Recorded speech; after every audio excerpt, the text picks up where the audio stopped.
espacio de educación financiera de su programa Diálogo por Radio I-99.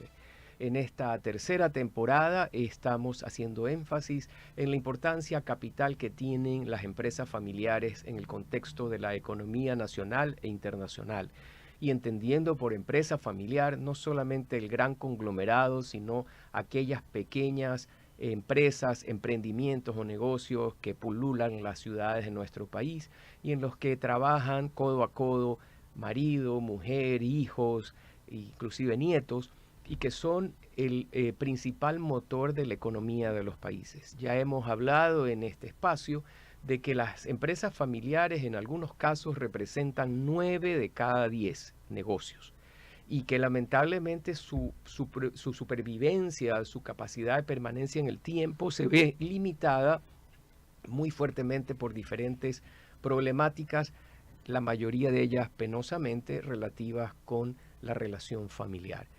El día de hoy tenemos como nuestro invitado a Sebastián Salazar. Él es licenciado en Administración de Empresas por la ESPOL y actualmente se encuentra cursando un máster de Administración de Empresas por la Universidad Espíritu Santo. Sebastián ha tenido muchísima experiencia en conducir grupos empresariales en todos los procesos concernientes a la implementación de protocolos, estrategias corporativas, desarrollo de directores, ha sido conferencista en algunos círculos relacionados con la actividad que desempeña, es parte de Global Consult, una empresa dedicada al apoyo a las familias y a los negocios en la aplicación de políticas sucesorias, de gobierno corporativo y de estrategias empresariales. Bienvenido, Sebastián. Qué gusto tener a alguien joven que no pinte canas como el conductor y que sea, justamente ese es el tema principal del día de hoy que vamos a abordar contigo, que es justamente cómo podemos tender los puentes hacia la segunda generación, que en tu caso puedes representar una segunda o inclusive una tercera en algunos grupos empresariales. Desde tu perspectiva como consultor joven, en el que tú puedes tener una óptica que es reflejo de lo que has visto respecto de un fundador, de una persona, de un hijo que ha continuado e inclusive hecho más grande el negocio del padre y que ahora pasa a manos de los nietos. Eh, ¿Cuál es tu experiencia? ¿Cómo puedes tú compartir con nosotros cuál es, dirían ustedes los jóvenes, tu feeling, tu sensación? ¿Qué experiencia tú has recogido personal? ¿En qué sentido te ha enriquecido o sorprendido estos procesos de transición de negocios? Perfecto. Primero, buenos días, Francisco. Buenos días, amigos de Radio I-99 que nos escuchan. Muchas gracias por la invitación. Y sí, considero que hablar un poco desde la perspectiva de la segunda generación no solo es importante, sino vital para la continuidad del negocio. ¿Por qué? Porque efectivamente, como se comentaba, del 80 o 90% de las empresas son familiares, pero menos del 70% pasa a la segunda generación. Es un motivo para preocuparse. Y eso plantea también la pregunta, teniendo inteligencia artificial, metodologías ágiles, nuevas herramientas, herramientas actualizadas, todo lo que ya nos acompaña para poder que el negocio siga, ¿cómo así tenemos un alto índice de mortalidad en las empresas familiares? Es una pregunta que sale a relucir con todo esto sobre la mesa. Y viene algo muy interesante, es la parte ya del trato entre las personas, entre los familiares. Y aquí, como rol de consultor joven, lo que yo hago es conectar esa pasión que normalmente caracteriza al fundador. Porque entendamos algo, el fundador cuando pone la empresa, pone corazón, pone energía, pone esfuerzo, determinación, día tras día, mes Sacrificio. tras mes, exactamente. Y eso es año tras año, es un esfuerzo de toda la vida. De hecho, uno de los ejemplos que a mí me gusta dar para ejemplificar esto en las conferencias es el fundador vio el terreno vacío y construyó sobre eso, mientras que la segunda generación vio la oficina construida con el aire y con el dispensador de agua. Un poquito para romper ese hielo, pero funciona bastante bien, porque es una forma muy gráfica de poder ver cómo cada uno ve las cosas, y está bien desde ambas perspectivas. Lo que sucede es que el puente de conexión entre la primera y la segunda generación normalmente no está construido. ¿Por qué? Precisamente por esa diferencia de perspectivas. Mientras que el fundador se basa en pasión, energía, esfuerzo, y tienen la oportunidad de poner a los hijos en las mejores universidades, con los mejores mentores y profesores que puedan aprender de las mejores metodologías, el hijo ya viene con una mentalidad más pragmática. Entonces, cuando vuelve a la empresa y trata de implementar todas estas nuevas herramientas que pudo aprender de los mejores lugares, de las mejores instituciones, con los mejores mentores, se topa con ese roce de filosofías entre el fundador, que creció un caos creativo y pudo sacar adelante la empresa, y el hijo, que ve a la empresa como este sistema que tiene que ser mantenido y actualizado y optimizado. Entonces se ve esta disonancia entre la forma en la que lo ve la segunda generación y la forma en la que lo ve la primera generación. Y también algo muy interesante, y es que esta diferencia de filosofías genera ciertos roces propios de las empresas familiares, que desembocan en que a veces el fundador, al ver a este hijo que trae estas nuevas ideas, lo toma como algo más insolente, como una falta de respeto, y no necesariamente es así. En los casos que he trabajado, recuerdo que una vez concluida la consultoría, el comentario que lanzó el hijo, el primogénito, después de atravesar toda la consultoría fue: nunca quisimos destruir aquello que tú construiste, sino demostrarte que lo que tú construiste, esa visión que tuviste, puede llegar a más de lo que alguna vez imaginaste con estas nuevas herramientas. Entonces, se funciona como un tema de que la segunda generación no solo es el sucesor o la generación que coge las riendas de la empresa, sino que es el puente que conecta con las demás generaciones. Y eso es algo que normalmente no se evalúa desde el punto de vista del fundador. Y de tu experiencia, aunque alguien pueda pensar que no vas a ser lo suficientemente objetivo para responderme esto por tu juventud, pero ¿cómo ves y cómo puedes, qué has observado? Expongo mejor mi pregunta, porque me vienen muchas ideas al respecto. Eh, en algunos casos efectivamente hay personas, y lo veo yo, que hay personas que están muy reacias a los cambios, que tienen una mentalidad realmente muy cuadrada, por decirlo de manera práctica, y que creen que lo que hicieron toda la vida es la única fórmula aplicable y no están abiertos a los cambios. Y ese tipo de gente, independientemente de la edad, es complicada. Yo pienso que son tóxicos para una organización, por mucho que la hayan fundado ellos mismos. Ajá. Eh, pero no es todo atribuible al viejo, al fundador o a la segunda generación cuando ya estamos hablando de terceras y cuartas. Porque también ocurren que nuevas generaciones quieren aplicar cambios a la loca, a tientas y a ciegas, queriendo traer prácticas que no necesariamente son aplicables en mercados y entornos que no tienen que ver con la idiosincrasia nuestra.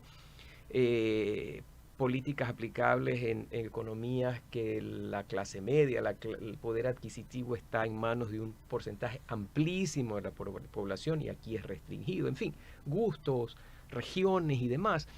Eh, ¿Cómo ves tú eso aparte? Porque estamos hablando de que no puede ser todo atribuible al fundador, porque también a veces hay ímpetus, perdón, que son como la tormenta y que viene y arrasa con todo. Sí, sí, no, y efectivamente esa energía, ese ímpetu, ese fuego pasional que también caracteriza a la segunda generación, al no ser bien canalizado, puede generar más incendios de lo que puede iluminar en media oscuridad. Y asimismo, como he visto casos donde la segunda generación no sabe canalizar y diferenciar entre jefe y papá, también he visto casos donde la misma segunda generación viene con unas ideas que sorprenden. Porque comento algo muy interesante del contexto en el que actualmente nos encontramos. Y es que en la investigación que manejamos dentro de Global, investigamos también asimismo tendencias sobre la parte social y cómo se manejan. Y hay un dato muy interesante que llama la atención sobre la segunda generación. Y es que lamentablemente, esto, principalmente datos de Estados Unidos, pero también se puede ver a nivel mundial, ha sucedido que los millennials han decidido cortar vínculos totalmente, así, a rajatabla, con sus padres. Y estamos hablando que por lo menos los datos investigados reflejaban cerca del 30% de millennials. O sea, no es 3 de cada 10, es millones de millennials que deciden no hablar. ¿Pero por qué? Lo que yo puedo hablar desde mi experiencia es que cuando eso pasa acá, en empresas familiares, no es una decisión tan alocada como suele parecer, sino que es una decisión que viene siendo de meses, incluso de años. ¿Por qué? Porque en las empresas familiares sucede lo siguiente: hay ciertas situaciones simbólicas y no tratadas y no conversadas sobre el tema de gestión de poder. Recuerdo el caso de un sucesor, un primogénito así mismo también, en el proceso de entrevistas que nosotros realizamos normalmente, porque es parte de una metodología, su comentario que me llamó mucho la atención. Me dijo: Sebastián, no te voy a mentir, cuando a mí me dijeron tú vas a ser el sucesor, yo hice todo lo posible para mejorar. No obstante, en la práctica sentía que solo me habían dado un corralito dentro de la oficina del jefe. Entonces, son cosas que pasan dentro de años, de meses, de mucho tiempo. No son decisiones tan alocadas como llegase a parecer. ¿Por qué? Porque también hay algo interesante, y por eso mi rol como consultor es conectar a estas generaciones, porque cuando se dan estos roces de manera silenciosa pero duradera, comienzan a verse mutuamente como enemigos. Y eso comienza no solo a minar la sostenibilidad de la empresa, sino comienza a atacar directamente a la armonía familiar. Y retomando con esto, cuando se dan este tipo de cosas, lo mejor que se puede hacer es primero hacer entender a la segunda generación que sí, tienen los conocimientos ahora, tienen las herramientas ahora y han leído todos esos libros, es correcto, pero la experiencia que se usó para escribir esos libros le corresponde al fundador. Y asimismo, como se le abre un poco la mentalidad y se le amplía la perspectiva a la segunda generación, también hay que ampliar la perspectiva a los fundadores. ¿Y cómo se hace eso? Pues se les muestra que el mundo en el que ellos desarrollaron todo esta increíble organización, con mucho esfuerzo, con mucha dedicación, ha cambiado. Y cómo esta historia de vida, si no se trabaja a tiempo, puede quedar y llegar hasta donde llegue el fundador. Que eso no solo preocupa a la familia, sino a la comunidad que lo rodea. Porque, por ejemplo, tuve la oportunidad hace un par de meses de hablar con gente de banco y me comentaba de que algunos bancos se comen las uñas cuando ven que una empresa familiar, el fundador es un one man show, o sea, una persona que hace todo. Claro. Entonces genera preocupación de cómo vamos a sostener esta empresa con este cliente, qué hacemos, no solo los bancos, los clientes, proveedores, o sea, partes interesadas. Y se ven preocupados por eso. Y asimismo, el fundador no suele adoptar esta postura de ser reacio, de ser cuadrado, de malo, sino porque el fundador, y eso es algo que también le comento a la segunda generación, se encuentra en un momento delicado de su vida, porque hay que entender algo, y es que el fundador se podrá poner cualquier otra ropa, se podrá quitar el uniforme de trabajo, pero el membrete fundador lo lleva 24/7. Entonces, con eso sobre la mesa, estamos hablando de que la empresa no solo es la empresa, es una historia de vida, y una historia de vida difícil de soltar y ceder a la nueva generación.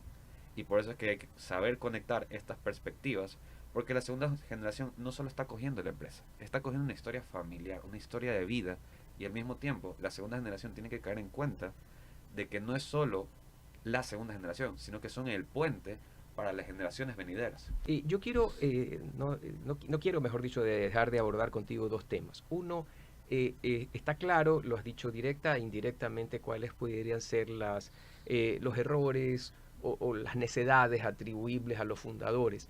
Y en esas consultorías que ustedes han llevado a la práctica, ¿qué necedades y qué errores ves en esas segundas y terceras generación? Sí, en las segundas y terceras generaciones, uno de los primeros errores que suelen cometer, que lo veo casi que siempre de manual, es no hablar. Definitivamente no hablar.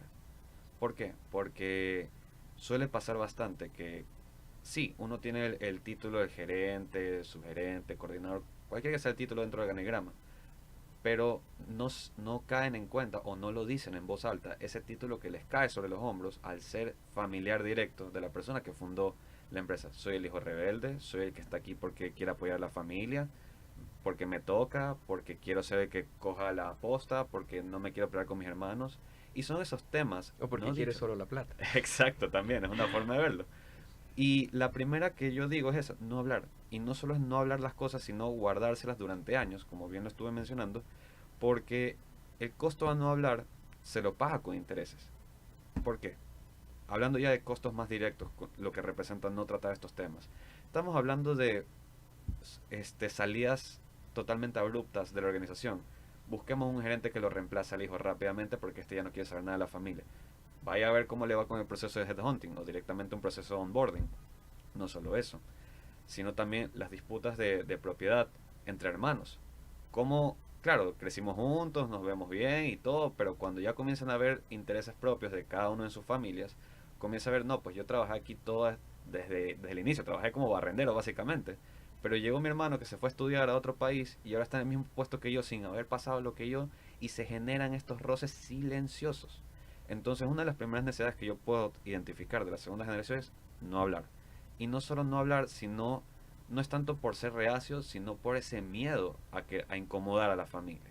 Porque efectivamente se da bastante esta confusión de roles. A veces, estando en el trabajo siguen viendo al papá, o estando en el trabajo siguen viendo al hermano, cuando deberían ser es el jefe, mi otro coworker, y sucesivamente. Entonces se generan estas confusiones que generan estos silencios.